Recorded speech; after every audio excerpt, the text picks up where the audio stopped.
Imagine you are standing in the middle of winter, not the winter you know, not the kind that inconveniences your morning commute or frosts the edges of your windshield. This is true winter, the kind that kills without warning, the kind that does not negotiate. The temperature has dropped 40 degrees below zero. The wind moves so fast across the open plain that it sounds less like wind and more like something screaming. Your fingers lose feeling in 4 minutes. Your lungs ache with every breath. The sky and the ground have become the same color, a featureless, blinding white. And you realize somewhere deep in the oldest part of your brain that you are utterly and completely exposed. There is no shelter. There are no trees. There are no walls.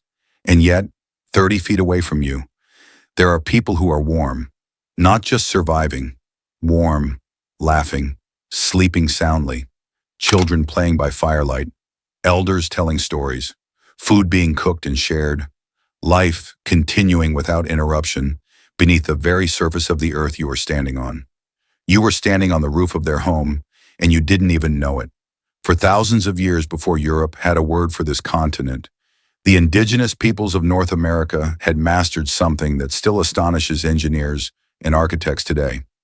They had learned to use the earth itself as a building material, not by stacking rocks or cutting timber, but by going into the ground, below the frost line, below the wind, into the constant, stable warmth that the planet itself provides. The people we are talking about were many nations: the Mandan and Hidatsa along the upper Missouri River, the Arikara, the Pawnee of the Central Plains, the Caddo of the Southern Plains, the tribes of the Columbia Plateau, the Nez Perce, the Yakama, the Umatilla, and countless others across the continent, from the high deserts of the Southwest to the subarctic forests of the North, each developing their own variation on this ancient, ingenious principle. What they built were called earth lodges, or pit houses, or semi-subterranean structures, depending on the culture and the region. But the core idea was the same, and it was breathtaking in its simplicity. Dig down into the earth. Build your walls with what you dig out. Pull the sky over your head and call it a ceiling. The construction process was communal and precise. A site was chosen carefully, usually near water, on elevated ground to prevent flooding, with access to timber for the structural frame.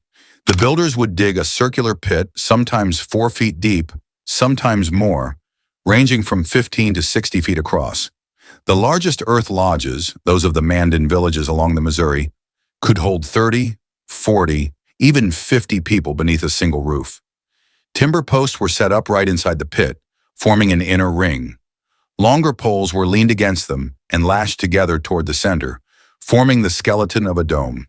Over this frame went layers of willow branches, then thick prairie grass, then earth, sometimes 2 or 3 feet of it, packed and tamped until the roof was as solid as the ground itself. At the center, a fire pit, perfectly positioned beneath a smoke hole in the ceiling. And at the entrance, a long, low tunnel, sometimes 10 or 15 feet in length, oriented away from the prevailing wind, designed so that cold air could not simply blow inside. To enter one of these structures was to experience something almost theatrical. You crouched low in the tunnel, your eyes adjusting, and then you rose into a space that was impossible as it seemed from outside. Warm, dry, lit by golden firelight, and smelling of smoke and stored corn and animal hides and everything that meant home. The earth itself was doing the work. The thermal mass of the surrounding soil, that dense, slow-moving heat reservoir that sits just a few feet below the surface, kept the interior temperature stable even when the air outside was lethally cold. The roof shed snow and wind. The tunnel blocked drafts. The central fire needed far less fuel than an above-ground structure to maintain the same warmth. These were not primitive structures built by desperate people. They were engineered solutions built by deeply intelligent ones. But the Earth Lodge was never only about staying warm. To understand what these structures meant, you have to understand that for the peoples who built them, the boundary between the physical world and the spiritual world was not a boundary at all. It was a membrane, thin, permeable, constantly crossed. The Earth Lodge was a cosmos in miniature. The central fire pit was not just a heat source. It was the navel of the world, the axis around which life turned, the place where prayers ascended through the smoke hole and met the sky above. The smoke hole itself was a window not just to the weather, but to the stars. Mandan ceremonial calendars were tracked by watching which constellations appeared in that small circle of night sky at the center of the roof. The four main support posts that held up the dome were not just structural elements. To many nations, they represented the four cardinal directions, the four seasons, the four stages of human life. Building an Earth Lodge was not just a construction project. It was a ritual act, a cosmological statement, a declaration that this family, this clan, this community understood their place in the order of things, and that they were building in alignment with it. Inside the lodge, space itself was organized with intention.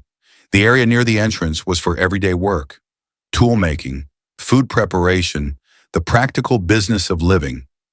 Moving deeper into the lodge, moving away from the outside world and toward the sacred center, the space became progressively more ceremonial. The back wall directly opposite the entrance tunnel was the most sacred area of the home, the place where altars were kept, where the most honored guests would sit, where spiritual objects were stored and tended. Sleeping platforms lined the curved walls, elevated slightly above the floor, providing another layer of insulation and privacy. Below the sleeping platforms, storage spaces, root cellars dug even deeper into the earth, holding the dried corn and squash and beans and meat that had been accumulated through the growing season. These weren't just food stores. They were the future. The material evidence of a community's foresight and discipline, carefully managed and equitably distributed. The village itself, a cluster of earth lodges arranged according to social organization and defensive logic, was a sophisticated settlement system. Some Mandan villages along the Missouri River were surrounded by timber palisades and deep ditches. They were not scattered camps. They were cities by any reasonable definition of the word, permanent, planned, populated, politically organized, and architecturally deliberate. Lewis and Clark, arriving in the winter of 1804, found one of these villages and spent the entire winter there. They were overwhelmed. The Mandan were not what they expected. They were prosperous, hospitable, politically sophisticated, and possessed of a material culture and architectural tradition that the explorers struggled to adequately describe in their journals. The Earth Lodge villages of the Upper Missouri were, at their peak, among the most densely populated places on the entire North American continent. This was a civilization, and then the world changed. It did not change dramatically at first. It changed the way water finds a crack in stone, slowly, persistently, invisibly, until one day the stone is not stone anymore. The first change came in ways that seemed to some like opportunity. Trade. European trade goods, iron pots, metal knives, glass beads, wool blankets, arrived in the Earth Lodge villages long before European people did. The trade networks that moved these goods across the continent were indigenous networks, hundreds of years old, and the Mandan and Hidatsa villages along the Missouri sat at one of the great crossroads of these networks. For a time, this made them more powerful, not less. They were intermediaries, brokers, the people everyone needed to deal with. But the trade networks moved other things too. Smallpox. In 1781, a devastating epidemic swept through the Upper Missouri villages. Population estimates vary, but scholars believe that thousands died in a matter of months. Perhaps half the population of some villages, perhaps more.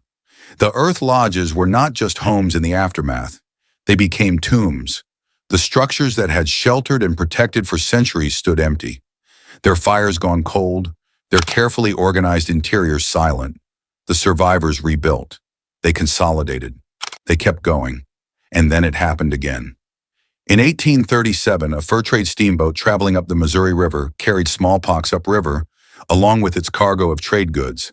The Mandan, who had survived so much, who had sheltered Lewis and Clark through the winter, who had maintained their villages and their traditions and their agricultural knowledge for thousands of years, were struck with a force that defies easy comprehension.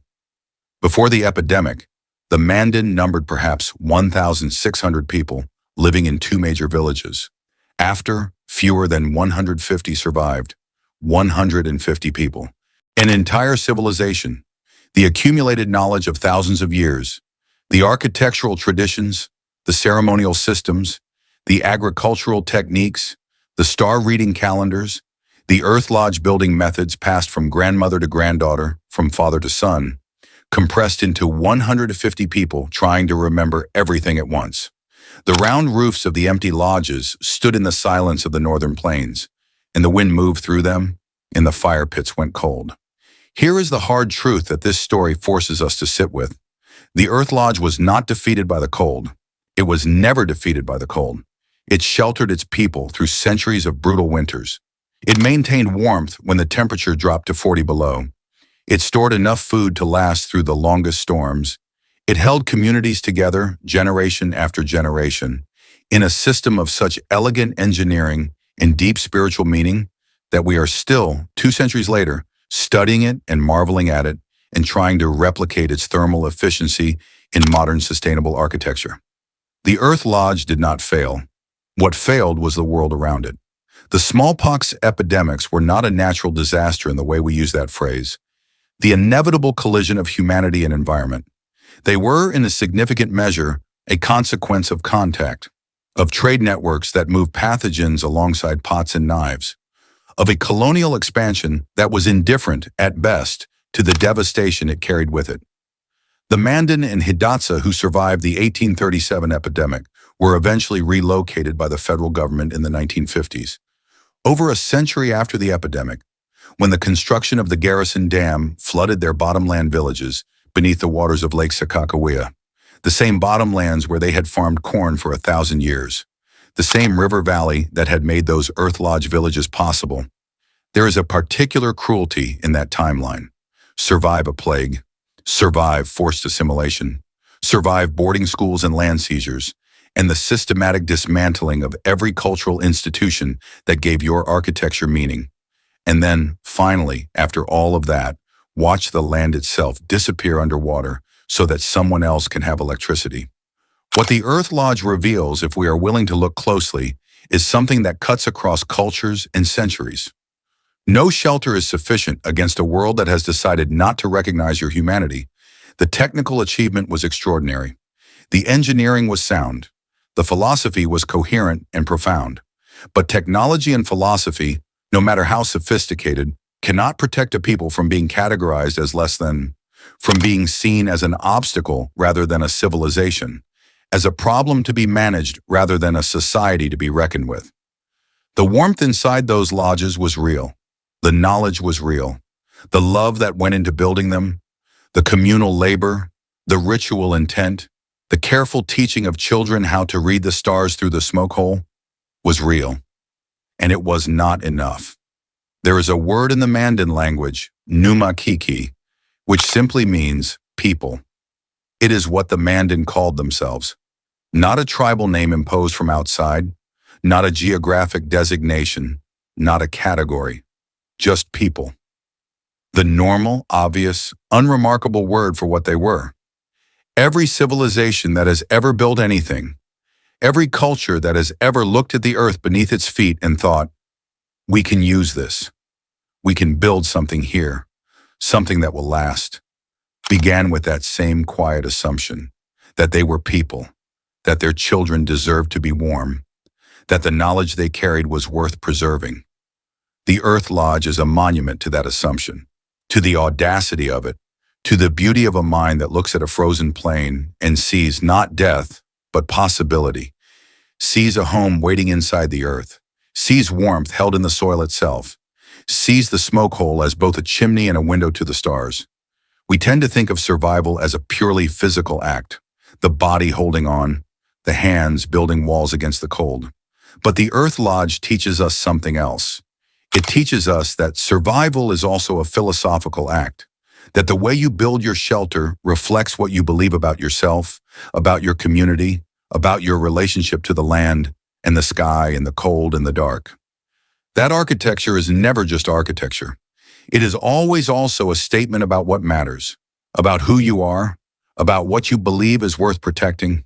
The Mandan built underground not because they were hiding, They built underground because they understood something that most of the world is still learning, that the earth itself is generous. If you are willing to go to it humbly, if you are willing to work with it rather than against it, if you are willing to be patient and attentive and disciplined enough to receive what it offers. They descended into the earth each winter and rose from it each spring, year after year, generation after generation, for thousands of years. That is not merely survival. That is civilization.